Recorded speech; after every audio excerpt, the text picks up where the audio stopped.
शाहूवाडी तालुक्यातील गजापूर विशाळगड येथे जनसुराज्य शक्तीचा मेळावा आयोजित करण्यात आला होता।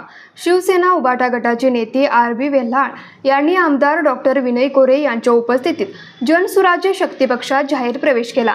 तसेच गजापूर विशाळगड गावचे सरपंच चंद्रकांत पाटील, उपसरपंच पूनम विकास जंगम, ग्रामपंचायत सदस्य अनंत कांबळे, ग्रामपंचायत सदस्य साक्षी सुरेश जाधव, ग्रामपंचायत सदस्य मनीषा सुनील कांबळे यांच्यासह 500 कार्यकर्त्यांनी आमदार विनय कोरे यांच्या उपस्थितीत जनसुराज्य शक्ती पक्षात जाहीर प्रवेश केला।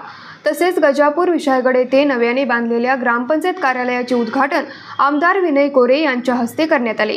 यावेळी जनसुराज्य शक्तीचे प्रदेशाध्यक्ष समित कदम, कोल्हापूर जिल्हा परिषदेचे माजी सभापती सर्जेराव पाटील, वारणा दूध संघाचे संचालक HR जाधव, कोल्हापूर कृषी उत्पन्न बाजार समितीचे माजी सभापती बाबा लाड, PD पाटील, वारणा सहकारी साखर कारखान्याचे संचालक विजय पाटील, संजय पाटील गजापूरकर, युवराज पाटील, नामदेव पाटील, दगडू पाटील घोटवडेकर, युवराज काटकर, मंगेश पाटील, संजय बंगे, सुरेश कांबळे आदी मान्यवर उपस्थित होते। न्यूज मराठी 24 कोल्हापूर।